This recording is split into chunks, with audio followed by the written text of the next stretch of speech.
Bom dia, bom dia,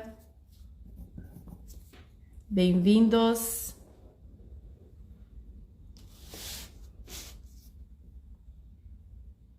Hoje nosso tema é interessante, é sobre sintomas neurológicos e sensibilidade alimentar.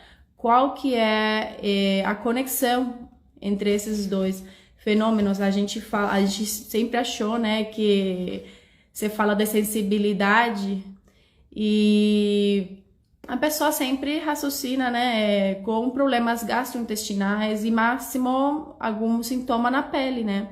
E hoje, com a pesquisa que temos hoje, a gente sabe que não, que às vezes os sintomas podem se manifestar de uma forma neurológica, tá bom? E a lista de sintomas é longa, gente, é longa. Assim, quem não sabe muito sobre o assunto vai ficar surpreso ao saber a quantidade de sintomas neurológicos que podem ser causados por sensibilidade alimentar. Mas primeiro, antes de falar sobre esses sintomas, eu queria que vocês entendessem a diferença entre alergia, entre intolerância e entre sensibilidade alimentar, tá bom? Porque os três são diferentes, tá bom? Então, primeiro temos a alergia.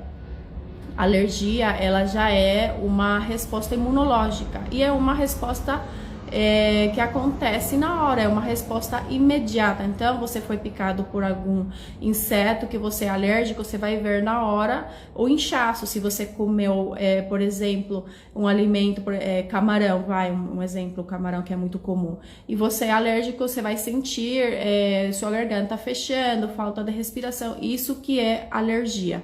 É uma reação imunológica imediata. E, gente, é menos comum que os outros tipos de reação, tá bom?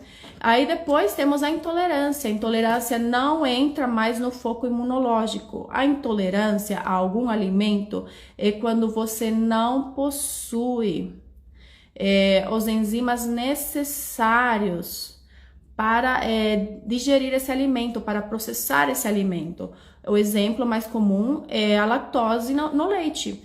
As pessoas que têm intolerância à lactose, elas não possuem uma enzima chamada lactase.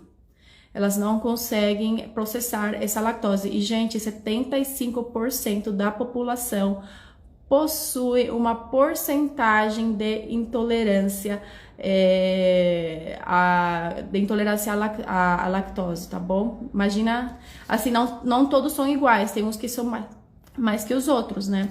E o que acontece? Outro exemplo legal é da carne, da proteína.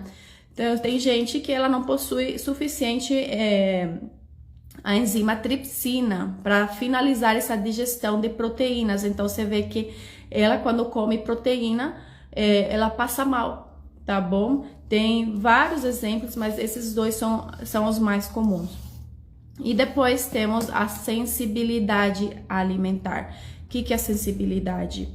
É quando partículas de tal alimento ela consegue atravessar essa barreira intestinal, essa proteção intestinal que a gente tem, passa para a nossa corrente sanguínea e aí a gente vê uma ação do nosso sistema imunológico. E o que acontece? Quando há uma ação do sistema imunológico, você tem inflamação. E quando há inflamação, há disfunção celular. A célula não funciona do jeito que ela deveria. E se há uma disfunção prolongada dessa célula, pode levar à morte celular. Então, você vê como que é meio que com sensibilidade alimentar é mais complicado, né, o processo.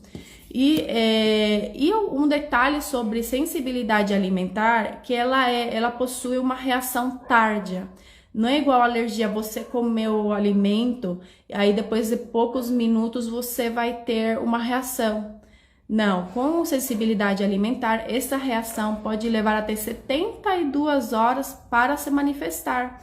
Então, é comum você, por exemplo, sexta-feira, você comeu uma pizza e você tem sensibilidade ao glúten, ao leite, à caseína, né, do leite. Aí, Você passa o final de semana bem, só que chega a segunda-feira e aí você acorda com enxaqueca, acorda com fadiga, algum tipo de alergia aparece. Se você tem psoríase, você vai ver que piorou. E é isso, são sintomas de manifestação tardia. E que mais? Vamos falar agora sobre sintomas. São vários, né? Que eu falei, o pessoal sempre fala sobre gastrointestinal, respiratório e sintomas na pele, mas gente, também pode ser sintomas neurológicos. Aliás, é mais comum com sensibilidade alimentar você ver sintomas neurológicos. E aqui minha lista é enorme. Aí vamos falar, é o mais comum, né? Enxaqueca, dor de cabeça. Gente, vocês que vivem com dor de cabeça, que vivem à base de analgésico para controlar essa dor de cabeça, pode ser sim uma sensibilidade alimentar. Gente, dor muscular, dor nas articulações, quando você tem uma memória fraca, você está conversando e de repente você nem sabe mais o que você estava falando, você sai de casa, você não sabe se você fechou o portão. São várias coisas durante o dia a dia que você nem imagina que tem a ver com sensibilidade alimentar, né?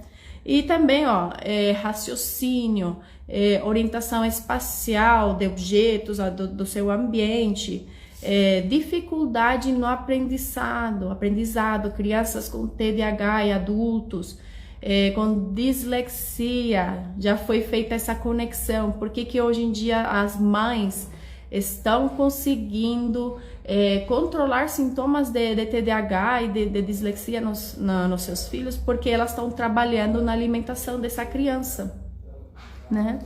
Também, gente, ansiedade, nervoso, depressão, essa depressão que você sente, essa ansiedade, não será alguma sensibilidade, algum alimento, né? E também, ó, dificuldade na fala,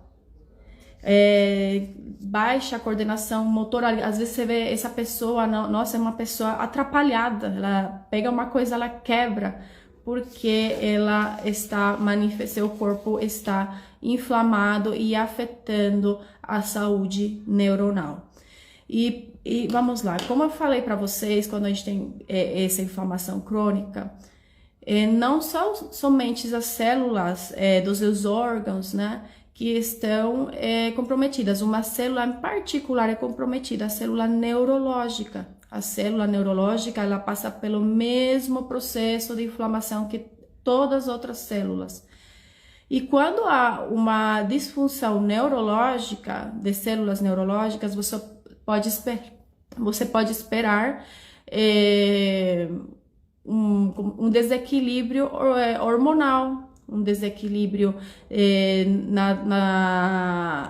na comunicação entre neurônios, na liberação de neurotransmissores. E depois temos aquelas coisas... Caiu a linha, gente. E tem aqueles sintomas, vou continuar. E tem aqueles sintomas que a gente chama sintomas porque elas vêm decorrente, né, do quadro inicial. Vamos lá. Parkinson's, demência, Alzheimer e Huntington's disease, destruição neurológica. Se você não cuida desse quadro de sensibilidade alimentar, você pode chegar a diagnósticos mais difíceis, né? Como esses aqui, Parkinson's, demências e Alzheimer's. Vocês entendem a gravidade? E agora quero responder algumas perguntas, né? Sobre que vocês deixaram lá na caixinha. Teve a Júlia, perguntou que no teste que ela fez de sensibilidade alimentar não houve reação a peixe, porém quando ela come, ela passa mal. Isso, então, gente, eu acho que aqui parou. Agora voltou. Então, ela falou que no exame não apareceu, no exame ela não teve nenhuma alteração em relação ao peixe, não houve nenhum resultado, né? Só que quando ela come, ela passa mal.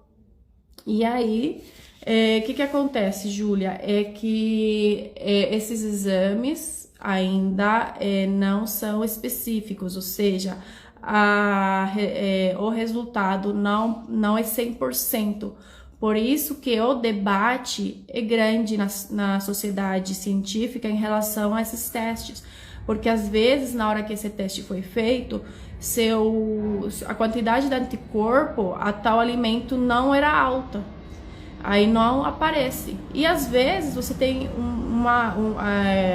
anticorpos altos a tal alimento e a sensibilidade ela é temporária, tá bom? Porque quando você cuida da saúde intestinal, a maioria dessas sensibilidades elas desaparecem, tá bom? Então, por que eu sugiro fazer uma dieta de eliminação no lugar do teste? Porque com a dieta de eliminação é você mesma que vai mapear seus sintomas. Você vai se alimentar e vai aguardar para ver quais são os sintomas. Então, entre a dieta e o teste, eu prefiro a dieta, que você vai ter uma resposta melhor. O teste também é legal fazer os dois juntos e comparar, né? Mas, por enquanto, o debate é grande e não há nenhum estudo que fala para mim esse teste é 100% e vai te dar a resposta que você precisa, tá bom? E outra pergunta, vocês perguntaram muito sobre o glúten, o que mais eu recebi é trigo, glúten, sensibilidade, doença celíaca, e aí eu escolhi uma. Essa seguidora perguntou quais os principais e os menos comentados sintomas de sensibilidade ao glúten. Então, os principais são sintomas na pele. Gente, se você tem sintomas na pele, é relacionado ao glúten, tá bom? Trazer estudo tem confirmado isso. Se você tem alguma disfunção, algum problema dermatológico, provavelmente é relacionado ao glúten. Fadiga, tá bom? Fadiga, se você vive num estado de cansaço extremo, pode ser ao glúten, tá bom? Dor de cabeça, enxaqueca, palpitações aceleradas, também afeta o sistema cardíaco. Palpitações, as pessoas não associam esses dois fenômenos, mas é conectado sim. Tremores, muita gente tem tremores inexplicáveis, é relacionado ao glúten também. E depois temos a inflamação neurológica, que você vê muito comum, a pessoa ter TDAH, a pessoa falta de foco, confusão mental, e em casos mais graves, como eu já falei, pode levar a doenças piores, como Parkinson, demência e Alzheimer. Quantas vezes a pessoa recebeu um diagnóstico de esclerose múltipla, e quando passa um tempo e ela faz o protocolo de eliminação e reintrodução, ela não tem mais sintomas. Aí chega até o médico e o médico vê que não há mais lesão, que a lesão desapareceu. E aí o médico fala para o paciente, então você não tinha esclerose múltipla, você tinha outra coisa, porque esclerose múltipla, a maioria das lesões, elas são permanentes, lesão neurológica, ela é permanente, então você não tinha essa doença esclerose múltipla, né? Então, a sensibilidade alimentar, ela pode assimilar uma doença autoimune. Os sintomas são muito parecidos. Ela pode assimilar essa doença autoimune, ela pode levar a doença autoimune e ela pode agravar a sua doença. É uma coisa permanente? Pela teoria GAPS, pela medicina integrativa, sensibilidade alimentar, ela pode ser corrigida quando você trata da sua parede intestinal, quando você bloqueia a passagem de todas essas partículas alimentares nocivas que estão indo diretamente à sua corrente sanguínea, tá bom? Isso é a teoria, a prática integrativa. A dieta GAPS, quem não sabe, ela é um protocolo que eu gosto bastante. Na verdade, uma parte dela faz parte do meu protocolo.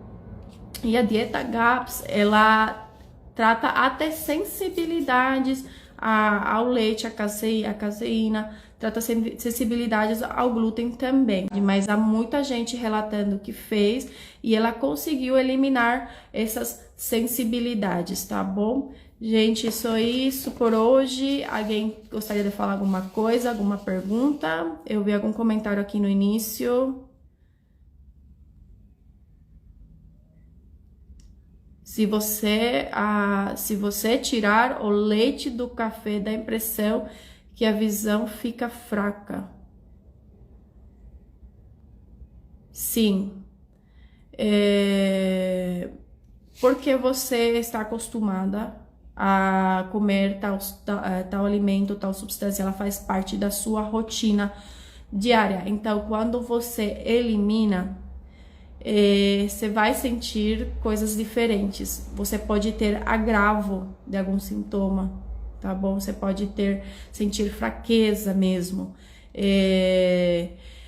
É normal você ter essa mudança. Imagina, seu corpo é dependente a tal alimento. Ele espera que todo dia você forneça esse alimento. E aí, quando você tira, você pode esperar sim umas mudanças, alguns sintomas que são passageiros, tá bom? Que são passageiros, porque se você possui uma sensibilidade, quando você elimina essa sensibilidade, o normal é você melhorar com o tempo, tá bom?